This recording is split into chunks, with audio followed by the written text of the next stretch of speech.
Welcome to the ProLife Team podcast. My name is Jacob Barr, and today I'm joined by Jennifer Shelton.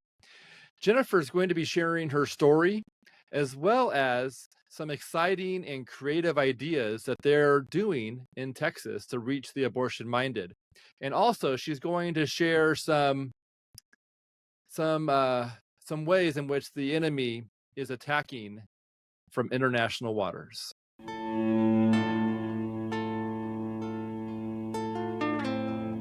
So, Jennifer, I'm excited to have you on the Pro Life Team podcast. Would you introduce yourself as if you were talking to a room full of pregnancy clinic directors? Sure.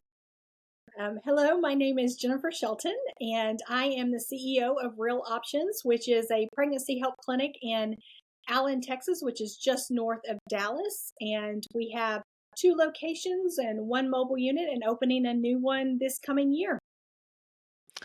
Awesome. So I had you on the podcast to help, essentially to give you some space to share your story. Would you, go ahead and get us started and tell us, where things started, and talk to us about your journey into this position of being a director there in Texas.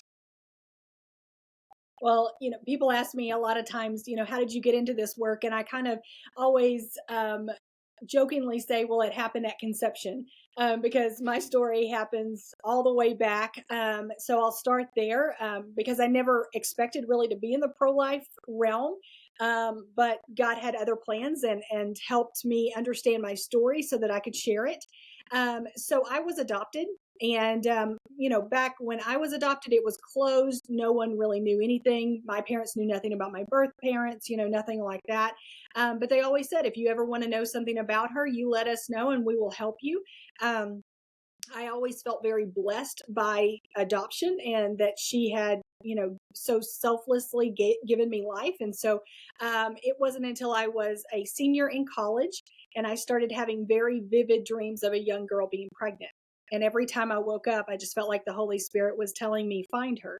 So I finally I called my dad, who happened to be a private investigator. So that always helps. And he found her name.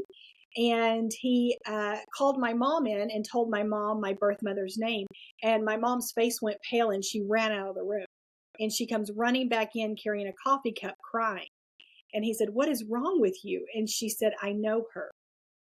And we found out that my birth mother was 14 when she got pregnant with me, and my mom was teaching her at the time. It was her favorite student. And my mom knew that my birth mother had a very, very rough home life. And so my birth mother stayed in my mom's classroom a lot of times after school and for different events. My mom had kind of taken her in. And so when my birth mother had graduated high school, she had brought my mom this coffee cup, and my mom had kept it all these years. So my mom called my birth mother and said, do you remember me? And she was like, of course I do. You were my favorite teacher. And she said, well, we have something else in common. And she told her about me. And my birth mother just began to cry and said, if I could have picked one person in the entire world for her to go to, it would have been you. And so I had no idea that that was my story.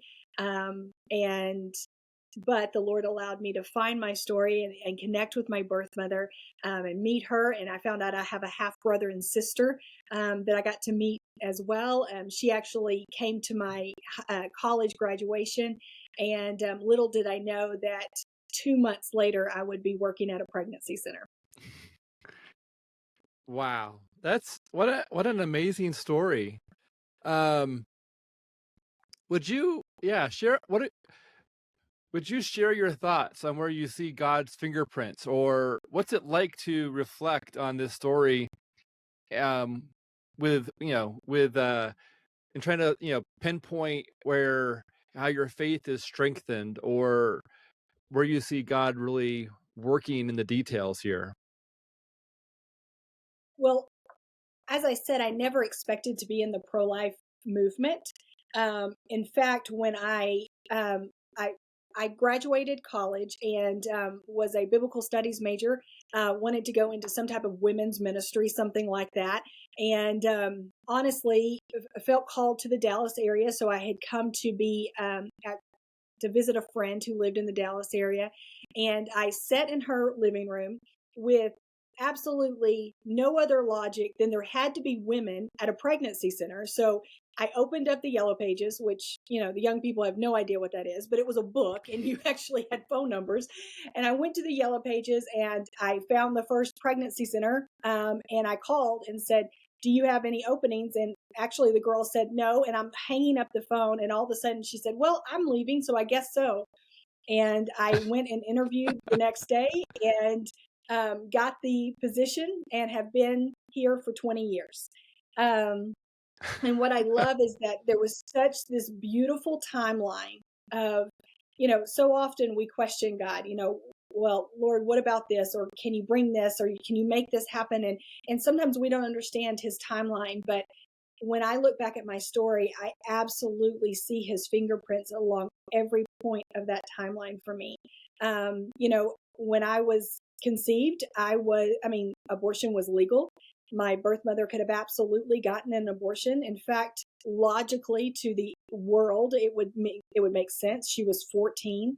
She had very little family support. She was actually living with a family member. She wasn't even living with her mother. It was a disaster. I mean, it really was. And, but the Lord protected me, gave her courage to be able to choose life for me.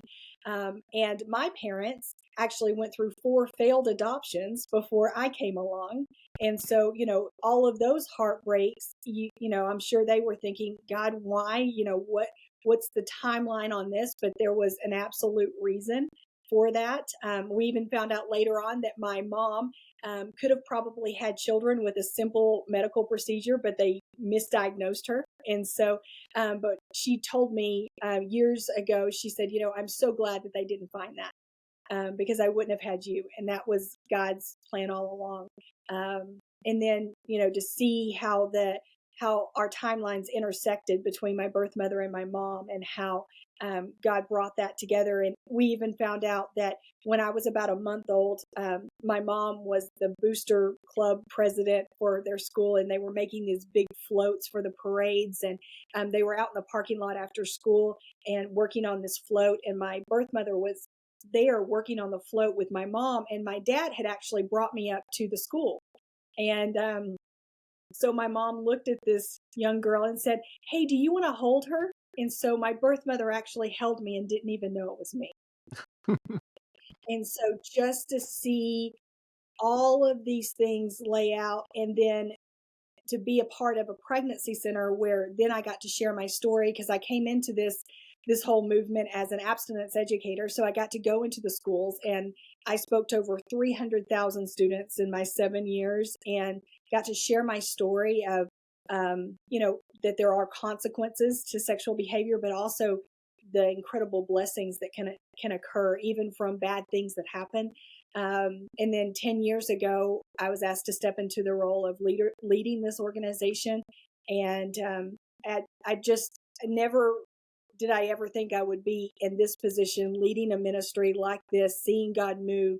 But yet it all started way back then when God took all of our timelines and made them work for his glory, even those timelines that we didn't think were working for our good at the time, but he knew better. Wow.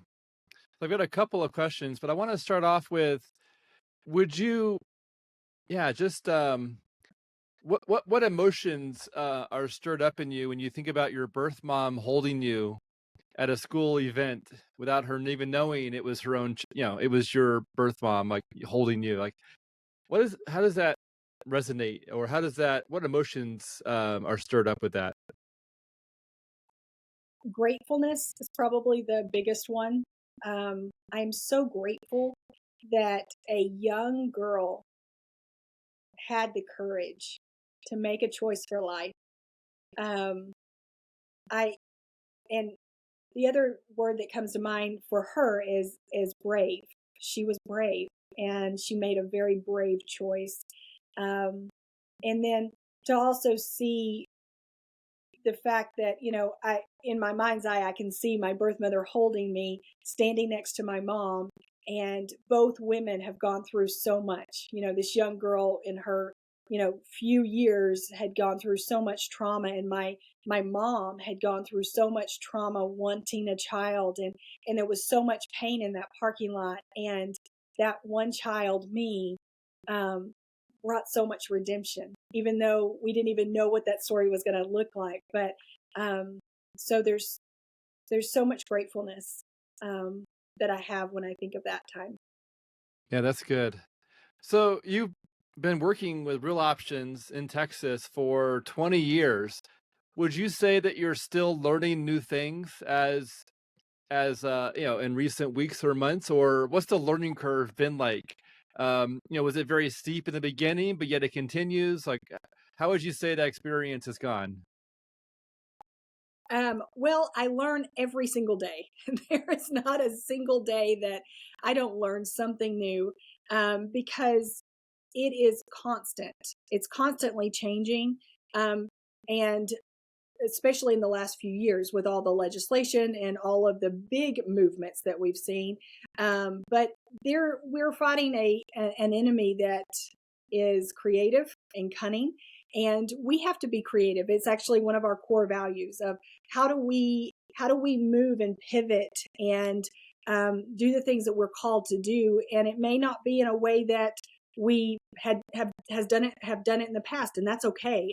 So every single day I'm learning something new. I also every day am learning from other people, and I think that that's such a powerful thing in our movement, is that we don't have to do it alone.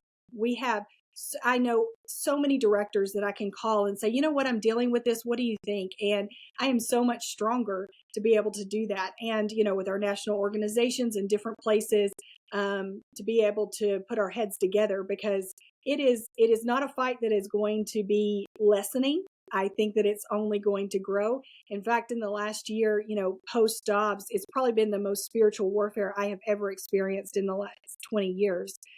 So that's not going to end, because sin's not going to end. So as long as there's sin in the world, we're going to deal with this issue of life. And so I think we have to constantly be evolving. That makes sense. So, how far is the nearest physical abortion clinic to your center and clinic? And then also, what are your thoughts on abortion pills being mailed to people in Texas?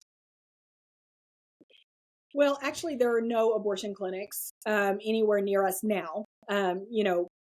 Pre Dobbs, there was one just about 15 minutes from us, but they have essentially closed now. However, there are some that are open about 30 to 40 minutes away, that really act more as travel agents for other states that do provide abortions. So it has really moved our target, as far as how we connect with clients, how we market to clients, because they are getting, like you said, the abortion pills shipped in. There's also floating abortion clinics in the Gulf of Mexico, so they're going into international waters and getting abortions. There are other states that are pouring money into Texas, especially to try to lure our Texas women into their states. There's even been reports from California that they're offering free Disneyland tickets if Texas women will come to their state for the abortion. So there is a lot of there's a lot of pressure on, especially Texas women, that we're having to try to help calm that, before help them to see that, hey, let's talk through this before you actually cross the state lines to do that, or get the abortion pills, because we're seeing, of course, the incredible emotional toll that's taking on women who are essentially turning their bathrooms into abortion clinics. Wow. So, I actually have not read or learned. I haven't really heard anything about the abortion clinics that may be in the Gulf of Mexico. Is that actually something that's taking place where they're trying to claim international waters? And Can you tell me a little bit more and how far so it looks like that's several hours away from where you're at. Is that like how many hours would that be roughly? Like, is that 5 hours drive or Yeah, what would that be? about 5.5, Okay. would be, yeah. So, it's not super close, but it's, in Texas, we are so spread out. Most people don't mind driving 5 or 5.5 hours. That's kind of normal for Texas people. But to my understanding, there are two ships in international waters off the Gulf. We've talked to a couple of women who've had experiences. What we have been able to gather from those women is, there seems to be three basic rules. Someone has to drop you at the dock. You have to come with cash in hand. You have to leave your cell phone behind. And they ferry you out to the ship in international waters, which takes about 90 minutes. You're not allowed to bring anyone with you. And then, if you can imagine going 90 minutes to international waters, which clearly you can't get to a hospital if you need additional medical care. And then after an abortion procedure, you have to ride 90 minutes back on a ferry to get back to the dock, and they drop you off. And so that's some of the things that we're hearing. Of course, international waters, there's absolutely no nothing that they can't do. They're just free range. Wherein, and that's just a way to get around it. Hmm. We hear that there are stories of them trying to do that, and like Florida with some of their. I know that the 6-week ban is up. I think that there's some legislation around that. I don't think it's gone into effect yet, but I know that they were considering moving some ships down to the Florida coast as well. I don't know if that's happened. Wow. Do you know which group is running these floating abortion clinics in international waters? Okay. Yeah, that's really No, I intriguing. don't. I have not heard anything about those before, but I mean, I've been to Missouri where there's like floating casinos, Yeah. on a river. Um, but I haven't ever heard of that. If I haven't heard of that, that scenario for an abortion clinic before. That's new to me. Um, wow. So what's it like to? Well, boy, that's what can what's to, since you've been thinking about the closest abortion clinic is this novel slash creative cunning evil idea of having it in international waters to try and get as close as possible because states are they're saying no to physical in-person surgical abortions and but the enemy is trying to you know get them mailed in, trying to take advantage of international waters. um you mentioned before that the spiritual warfare has been more intense since Dobbs. Tell us about that. Like, what's that been like, and how is it more intense? Um, well, we've had to change so much of what we do. To kind of give you some ideas of what I mean by that. Used to it would, we would talk to a woman considering abortion or wanting more information and say, you need to come in, you need to get a sonogram in order to date your pregnancy, make sure it's a viable pregnancy, get some medical information before you make this decision. Well, now they're getting information from the government, and medical places saying that they don't need a sonogram. Just take these pills.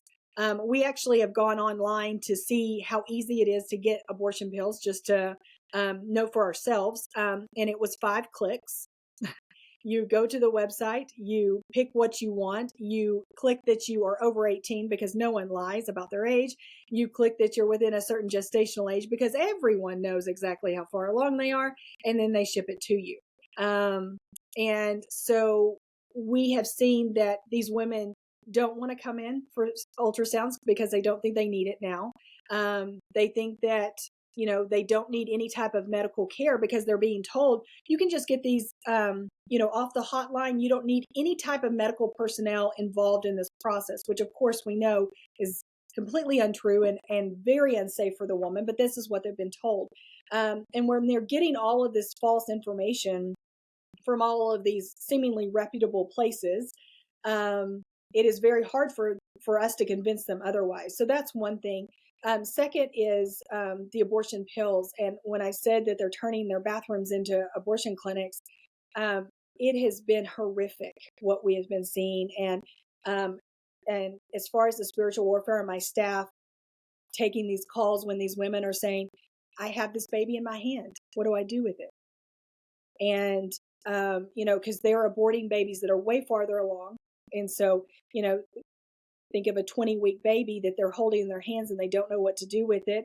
They are, bleeding or hemorrhaging after going across state lines and getting an abortion. They're getting no follow-up care. They're being sent back to Texas. They're calling us devastated and crying. It is just, and then also you have this intense battle of pro-life and then the other side, trying to, say we're coming for you, we're attacking you, on this day we're all going to rally around you. We haven't had any physical attacks like some other pregnancy centers. I'm grateful for that, but we've had plenty of cyber attacks where they come in and they fill up all of our appointments and crash our website and all of that. So there's just been so much more than just the heaviness we already deal with that has been compounded one on top of the other, and also just the other attacks that one of the things that I was talking to some of the Texas directors is so many of our staff have had sickness, have had issues with marriage, just all kinds of attacks on our people as well. And so it's been a hard 2 years. Wow. It just seems like the enemy is just the relentlessness of. I mean, I've heard of them setting up like the mobile abortion clinic, like in an RV at the border of a state. So like maybe in New Mexico, for example, next to Texas, but yeah, really in the end, there's a lot of land between Allen, Texas, and New Mexico, or well, that's pretty much the closest state, I suppose, unless someone's taking a flight to California, then that's a different story. Yeah, most of the ones here is New Mexico, Colorado, or Kansas. Those are the ones that most of our women are going to. Okay. Yeah, but then like when it comes to the, companies offering to cover the cost for someone to travel, or when California promotes it in a vacation styled concept, or with like these I when I think of the ships that are off the Gulf of Mexico, I think of pirate ships for some reason. I don't even know what. It's just weird to even call. Think of like an abortion clinic ship that is in international waters with a ferry ship taking people to it, so that they can stay outside the jurisdiction of the country. Like that seems like I'm just I'm in the back of my mind now. I'm wondering what other illegal activities, if any, are currently being fostered or leveraged by using international waters and with a ferry ship. Like, is there literally is anything else that's been outlawed? It's illegal. It's wrong. Is anything else being done by using international waters, or is abortion a uniquely evil thing where it's like, we must have this take place, so we're willing to have multiple ships and all of this coordination and no phones because maybe Lila Rose or her team will visit the ship and expose what's really taking place, or like it just seems like there's a lot there, and I'm wondering like I'm just trying to process it. Honestly, it's a new wow. Can you reflect some more on what it's like to live in the middle of Texas, 5.5 hours away from the Gulf of Mexico, and for that to be a threat to your community? Like literally a 5.5 hour plus 90 minutes, and then there's a ship out there just postured and ready to attack, the unborn and women. and couples? Well, one of the things that we have been trying to help our donors and people around our area understand is that um, the battle's not over. Once our trigger law went into effect and abortion was essentially banned in Texas, I think a lot of people they were lulled to sleep, like, oh, we won. And that's not true. These ships, of course, popping up prove that. The abortion pills coming, and I think the abortion pill is a much bigger threat than the ships. I mean, even though they are this physical thing, it's almost like this other. Um, it just almost seems demonic. Like it's just showing up on their doorsteps. Used to, we would say, come to us before you go to the abortion clinic. Let us help you. Now we have to convince them to not stay at home and wait on their doorbell to ring, which is a very different thing. So Yeah. it just, people think, oh, well, you're in a state where there's no abortions. That's not true. We're in a state where there's absolutely abortions. It's just done in different ways. And in fact, there are abortions going on all around us, whether it's in the Gulf of Mexico or it's in their bathroom, but it's happening. And I think sometimes the states that have abortion bans, there's even more of a possibility of so of things slipping through, because people say, oh, well, we've won, we've done it. Even our legislators, which I'm super grateful for, pro-life legislators, but we've still got work to do, and we can't be lulled to sleep because of it. Yeah.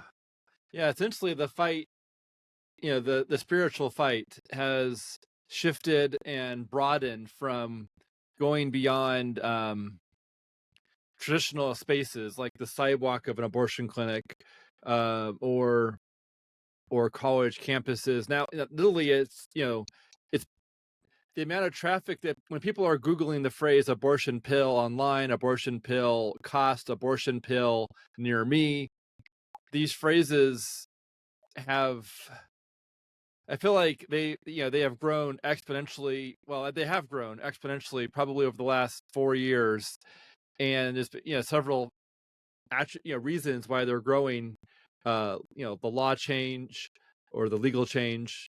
Um, you know, it's just, all that to say is it's so important for us to continue reaching our communities. And how, in your opinion, what are some of the top ideas of how to respond to these, the shipment of an abortion pill to someone's doorstep? Like, what are some of the things that you have pondered or that you have heard from God about when it comes to how to respond to this new angle in which the enemy is bringing the attack?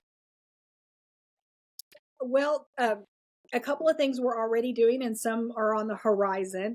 Uh, One being offering the abortion reversal pill. So we started doing that last year.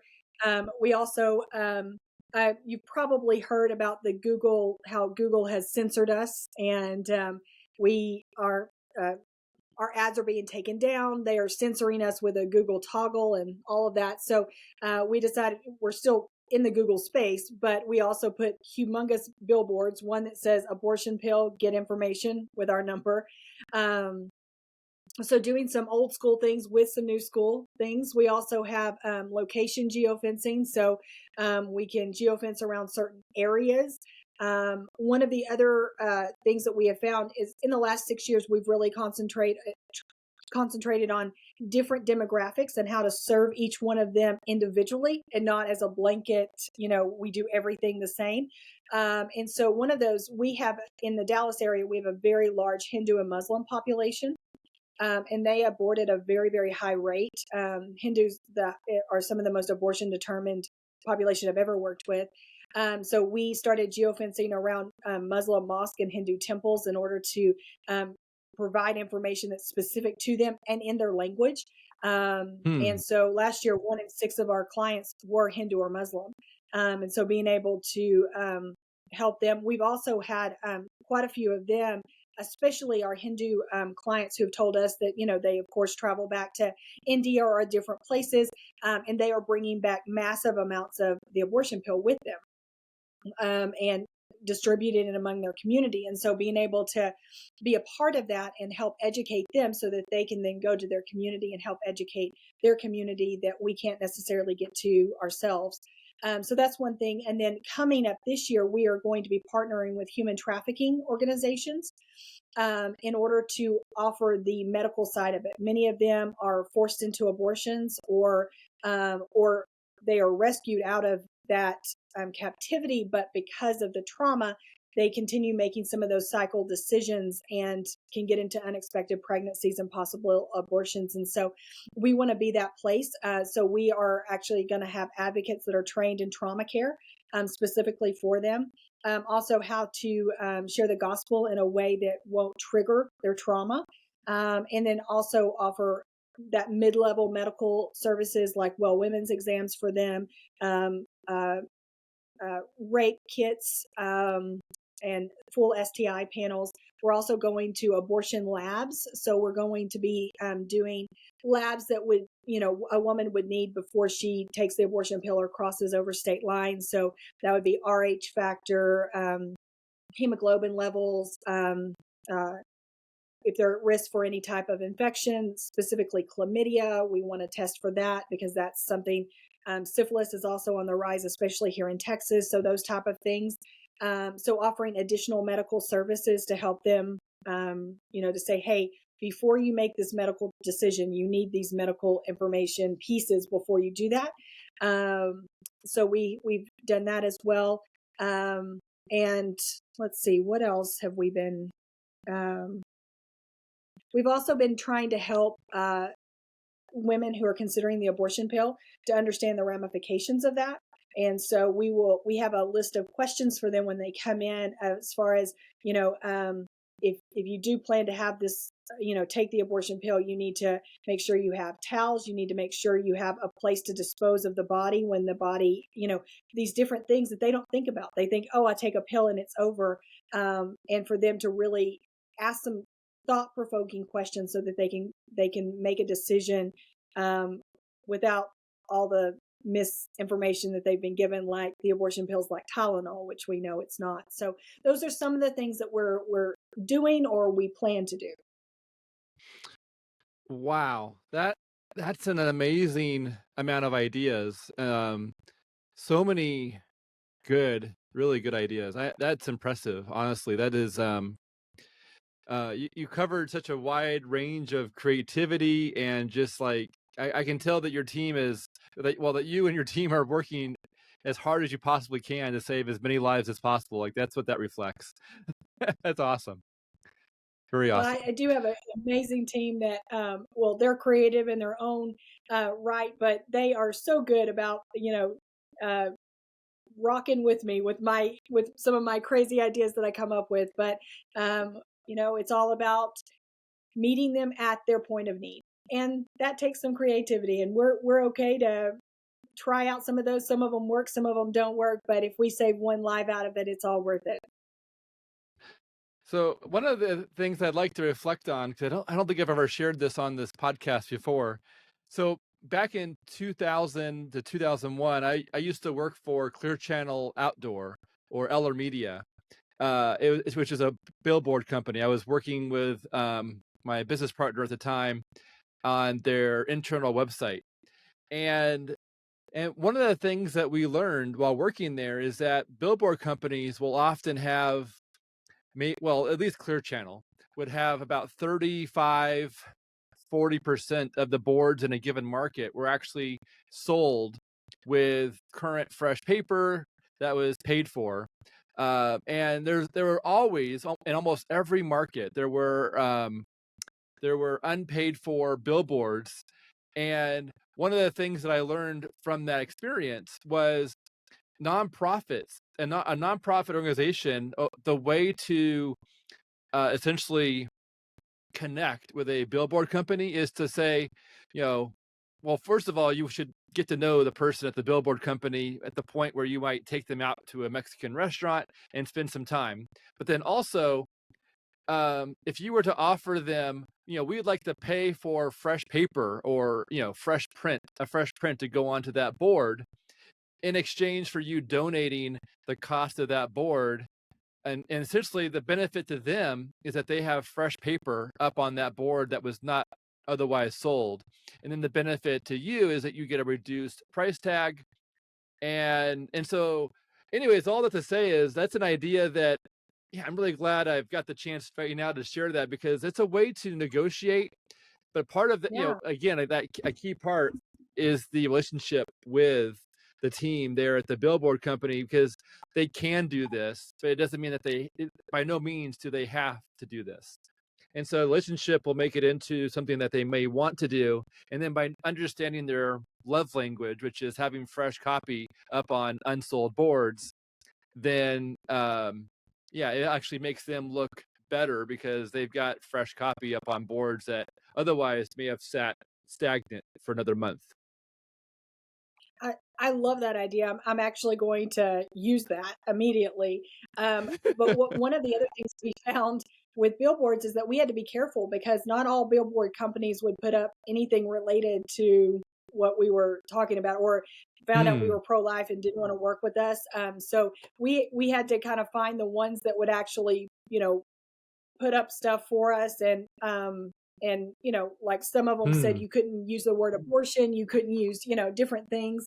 So um that was a challenge within itself, but I love this idea to try to be a way for us to help them, and then in turn they help us.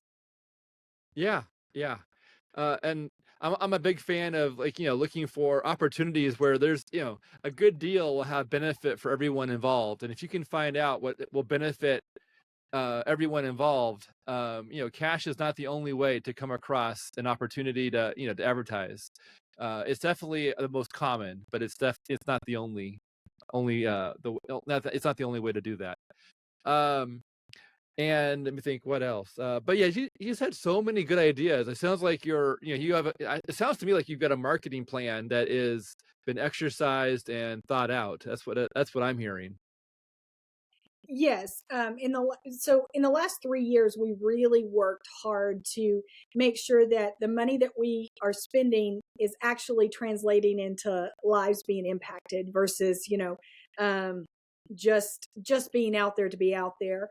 And so one of the things that I'm in a Christian CEO group that's it, not just for nonprofits, and especially not, I'm the only pregnancy center in our area, but it's been such a great opportunity for me to learn business tactics and how that translates into the pregnancy center world without losing the heart of it, without losing the Holy Spirit, being able to drive our decisions, but to really be able to look at things in a very logical manner and see what works and what doesn't work. So I actually translated the classic sales funnel, that everybody knows, and I changed it into the client funnel. And so I actually have marketing at the top and I have conversion rates all the way down. So I know, for instance, how much it costs at the top of my funnel to save a baby at the bottom of the funnel. And I can, tell donors that, and I can say, hey, it costs this much to put into Google or this much to put into billboards in order to save one life. Do you want to be a part of that? We also can see if there's any places that we need to shore up, like are we losing it mostly after they call, or are we not converting them into appointments, or is it them not showing for their appointments? What can we do in that area? So all the way down the funnel, it's been really, really helpful for us to shore up everything and do everything with excellence, and not just assume, oh well, we had this many clients this year, maybe less than last year, but we don't really know why. Now we know why, and we can make it better and be better for our clients. Wow. Yeah, it sounds like that's, what I'm hearing is that you're being good stewards of your donors' money, and you're being strategic and putting in your complete effort into accomplishing the mission. Yeah, that's beautiful. Um, well, so Jennifer, I've really enjoyed having you on this podcast. Do you have any final thoughts before we wrap up? I've really enjoyed it too. Thank you for having me. It's always fun to share some of the things God's doing here, because it's definitely not me. It's not even my team. It really is that the Lord allows us the opportunity to walk alongside him and watch him do mighty things. I guess my last thought would be that we so need each other. The pro abortion community is so unified, and I think that that's the reason they have, really gone as far as they've gone.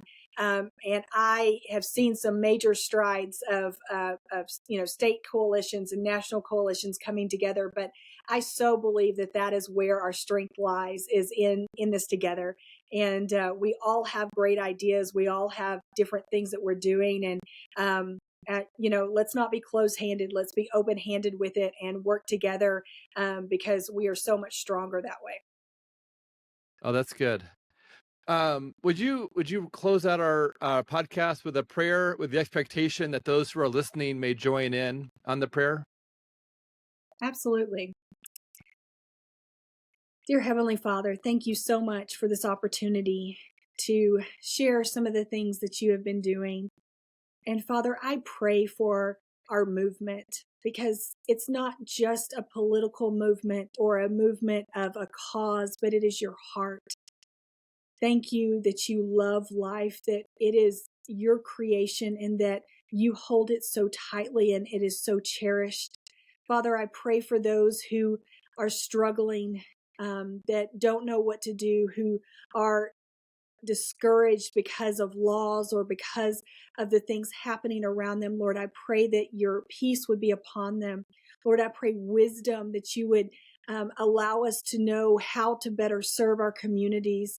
Lord, I pray for our legislators, that you would help them to make laws that protect all life, and that they would be able to see how precious the unborn that are. And Father, I pray for those that have caused division. Father, I pray for healing and for unity to come together, so that we could be able to move forward in power, because I know that division is not of you. Lord, I pray for those women and men who are considering abortion, that you would touch their hearts, soften their hearts. I pray for them to find a safe haven of a pregnancy center, to be able to see their precious child, to be cared for. And Lord, help us to do that, giving all glory to you, because Lord, ultimately, this is yours. In your name, amen. Amen.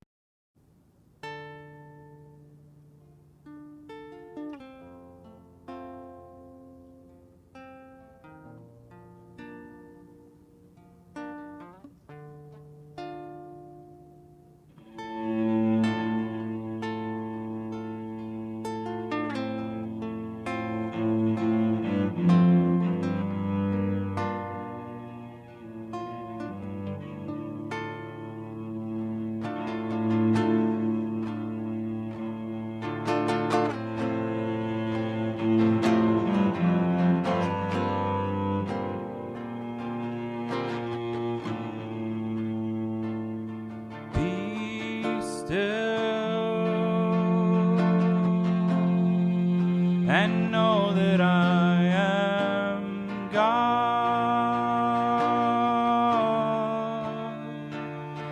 Be still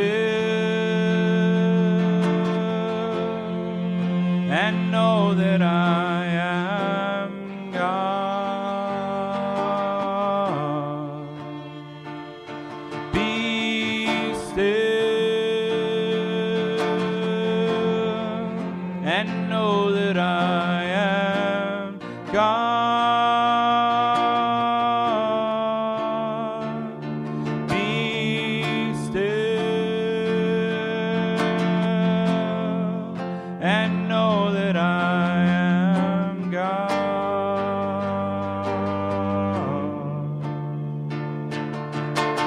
Fire of midnight, thunder over waves, the murmur we can't hear it all, the reaching of our hands, the alibi of the broken, the wish inside the earth, the chorus of our questions, all creatures of the earth.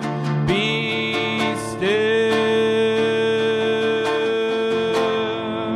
and know that I am God.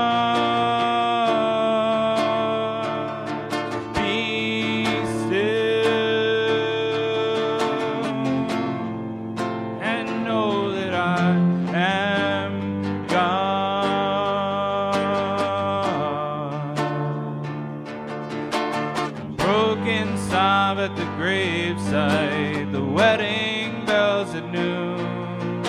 The sounds of the lost and found, the reaching of our hands, the wail and the lion, the mother and her son, the family of terra firma, creatures of the earth, be still and know that I am God.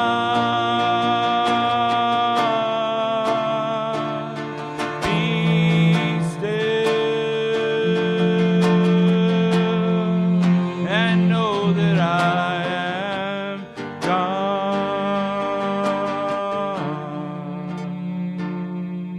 Be still and know that I am God.